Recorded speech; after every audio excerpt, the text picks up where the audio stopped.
श्रोताओं, इस समय हम हैं समाज कल्याण विभाग में और समाज कल्याण विभाग ने जनपद पौड़ी की अगर हम बात करें तो नशा मुक्त पौड़ी को बनाने की बात की जा रही है। और इस विषय पर बातचीत करने के लिए आज हम मौजूद हैं जिला समाज कल्याण विभाग में और हम बातचीत कर रहे हैं जिला समाज कल्याण अधिकारी श्रीमती सुनीता अरोड़ा से। आइए बातचीत करते हैं। मैम, आपका बहुत बहुत स्वागत है हमारे कार्यक्रम में और सबसे पहले नववर्ष की आपको बहुत बहुत शुभकामनाएं हम देना चाहेंगे। नशा मुक्त पौड़ी बनाने की आप बात कर रहे हैं तो क्या रूपरेखा है, किस तरीके से आप बात कर रहे हैं कि नशा मुक्त पौड़ी हो जाएगा, क्या आप लोग कर रहे हैं? देखिए, न केवल पौड़ी में बल्कि पूरे देश में ही नशे की समस्या जो है हम खासकर से हमारे युवाओं में बहुत ही घातक रूप लेती जा रही है और हम सब लोग जानते ही हैं कि इसके दुष्परिणाम कितने ज्यादा होते हैं। हमारी हेल्थ पर उसका असर होता है, सोशल स्ट्रक्चर पर असर होता है, परिवार टूटते हैं और जो हेल्थ पर असर होता है वो कहीं ना कहीं फिर आर्थिक रूप से भी प्रभाव डालता है, न केवल एक इंडिविजुअल की फैमिली इनकम पर बल्कि पूरे देश की इनकम पर उसका असर पड़ता है। एक आंकड़े के रूप में बताना चाहूंगी कि हमारे देश में लगभग 10 लाख जो मृत्यु हैं वो टबैको की वजह से होती हैं पर ईयर। ये इतना बड़ा आंकड़ा है और मतलब जितनी भी मृत्यु हो रही है ये है इसका लगभग 10%, 9.5 के आसपास है ये। तो हम इमेजिन कर सकते हैं कि कितना ज्यादा जरूरी है।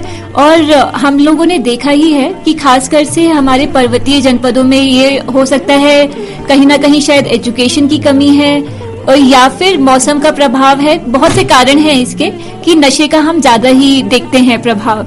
तो इसीलिए समाज कल्याण विभाग जो है इसका नोडल विभाग है नशा मुक्ति की दिशा में काम करने के लिए। तो हमें केंद्र सरकार से मौका मिला इस विषय पर काम करने का। 15 अगस्त 2020 को इस अभियान को केंद्र सरकार से निर्देश प्राप्त हुए थे कि इसे लॉन्च किया जाए और 31 मार्च 2021 तक इसको एक जो है जागरूकता अभियान के रूप में चलाया जाए।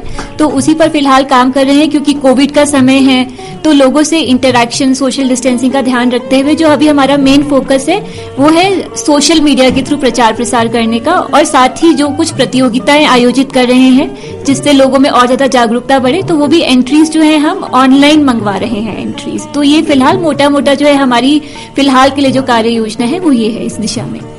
कार्य योजना के बारे में आप बता रहे हैं। मैम, आपने नो टोबैको की बात की है तो कोटपा एक्ट भी हमारे देश में लागू है, लेकिन उसके बावजूद भी आप देख रहे हैं कि सार्वजनिक स्थानों पर लोग धूम्रपान करते हैं, नशा करते हैं।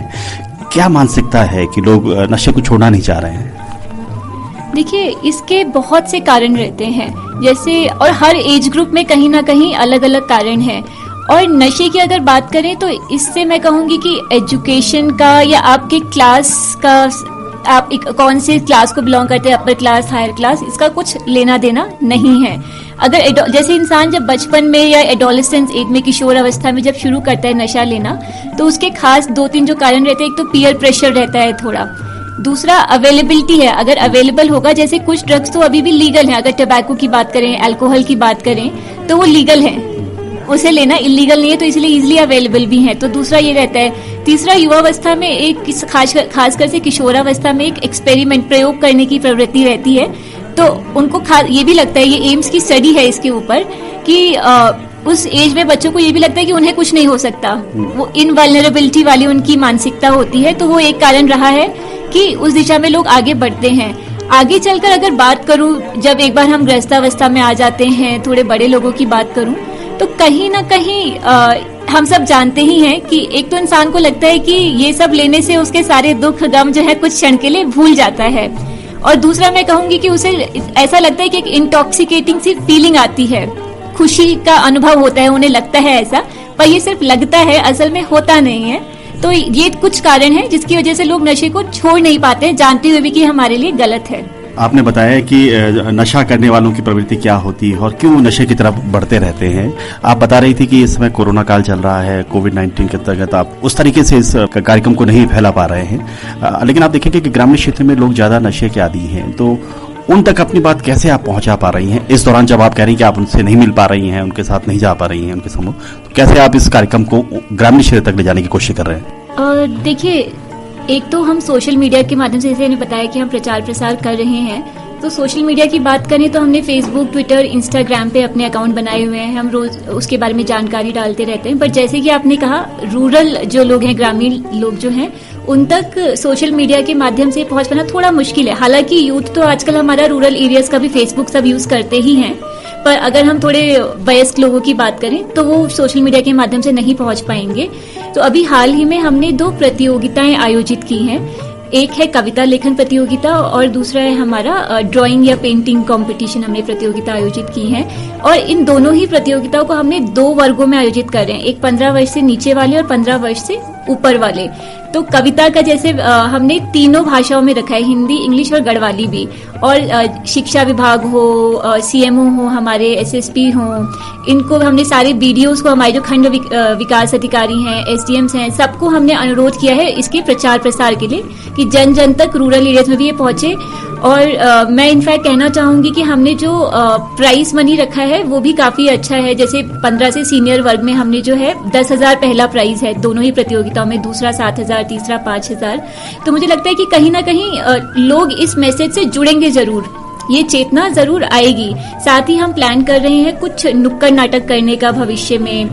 इसके अलावा रेडियो जिंगल्स के माध्यम से, नगर पालिका की गाड़ी के माध्यम से हम प्रयास करेंगे आगे कि इसमें ज्यादा से ज्यादा लोग इस मैसेज से जुड़ें। भविष्य में हमारी एक बहुत ही महत्वपूर्ण जिस कार्यक्रम पर हम काम करना चाह रहे हैं वो ये है कि नशा नहीं करना ये ज्यादातर लोग जानते हैं, तो अवेयरनेस का अपना एक लिमिटेड रोल है, मैं कहूंगी सीमित रोल है उसका। जरूरी है कि यदि कोई नशे की लत में पड़ गया है और वो छोड़ना चाहता है तो उसके लिए हम क्या सहायता प्रदान कर सकते हैं। तो हम इस संबंध में एक तो हमने श्रीनगर बेस हॉस्पिटल से केंद्र सरकार को एक प्रस्ताव भेजा है कि वहाँ पे एडिक्शन ट्रीटमेंट फैसिलिटी स्थापित की जा सके, जो भी लोग एडिक्टेड हैं उनका ट्रीटमेंट किया जा सके। बट ये उनके लिए होगी कि जो बहुत ज्यादा एडिक्टेड हो गए हैं। इसके अलावा हम और भी एनजीओ से वार्ता कर रहे हैं जिससे उन्हें कुछ अलग टूल्स एंड टेक्निक्स के द्वारा, जैसे योगा, मेडिटेशन हो गया, इनके माध्यम से भी उन्हें नशे की लत से बाहर आने में हम मदद कर सकें।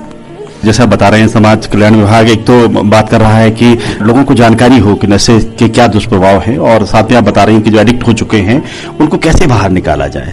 बहुत अच्छा प्रयास आप लोग कर रहे हैं, बहुत सारे युवा इसमें आपको जरूर सुन रहे होंगे।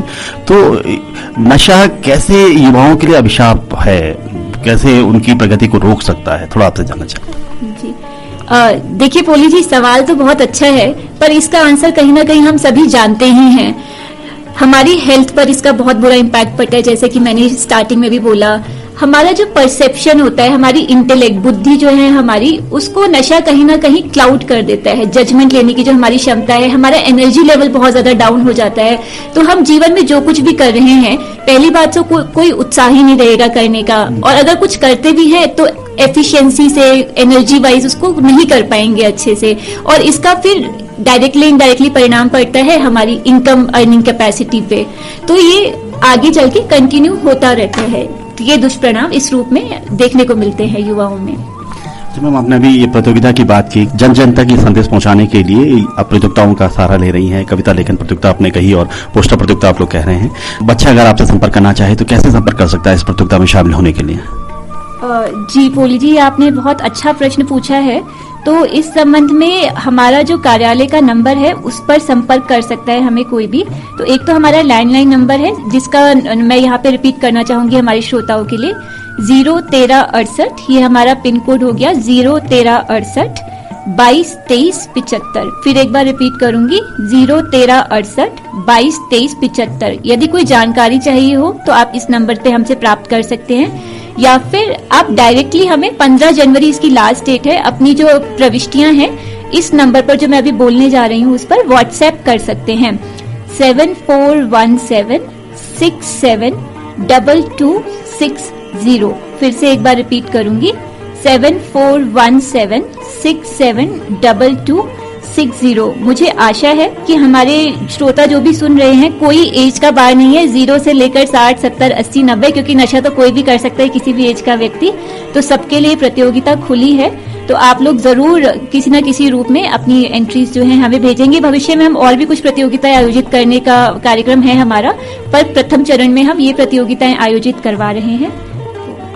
तो श्रोता, आपने सुना है कि समाज कल्याण विभाग द्वारा ये प्रतियोगिता करवाई जा रही है और कोई उम्र की कोई सीमा नहीं इसमें रखी गई है। और अगर आप भी नशा मुक्ति पर कुछ बोलना चाहते हैं, अपनी कला को प्रदर्शित करना चाहते हैं, अपनी प्रतिभा को आगे बढ़ाना चाहते हैं और संदेश देना चाहते हैं आप लोगों तक, तो आप जरूर इन प्रतियोगिताओं में शामिल हो सकते हैं। अंत में मैम, बहुत सारे श्रोता इस समय जनपद के आपको सुन रहे हैं, समाज कल्याण विभाग की ओर से उन श्रोताओं से आप क्या कहना चाहेंगी जिन श्रोताओं के लिए और जिस पौड़ी के लिए आप नशा मुक्ति की बात कर रही हैं? सभी श्रोताओं से मैं ये कहना चाहूंगी कि नया वर्ष आया है, एक नई उम्मीद के साथ आया है, नई किरण के साथ आया है, तो क्यों ना हम ये संकल्प लें इस इंटेंशन के साथ, ये हमारे अंदर ये भावना होनी चाहिए कि यस आई कैन। जो लोग भी लेते हैं, चाहे वो तंबाकू हो, सिगरेट हो, बीड़ी हो, अल्कोहल हो, हम जानते हैं कि थोड़ा बहुत काफी लोग लेते ही हैं, तो क्यों ना हम ये संकल्प ले कि यस आई कैन, मैं कर सकता हूँ या मैं कर सकती हूँ। तो जो लोग लेते हैं उनसे मैं कहूंगी कि इंटेंशन बनाए रखें और इसको इस वर्ष हमने छोड़ना है। और जो लोग नहीं लेते हैं उनसे मैं कहूंगी कि क्यों ना हम 2 लोगों की अपने जीवन में जिम्मेदारी लें कि उनको हमें इस प्रॉब्लम से निजात दिलानी है। श्रोताओं, ये थी सुनीता अरोड़ा जी, जिला समाज कल्याण अधिकारी पौड़ी, और वो आपसे कह रही थी कि यस आई कैन, मैं कर सकता हूं और मैं नशे को छोड़ सकता हूं या मैं छुड़वा सकता हूं।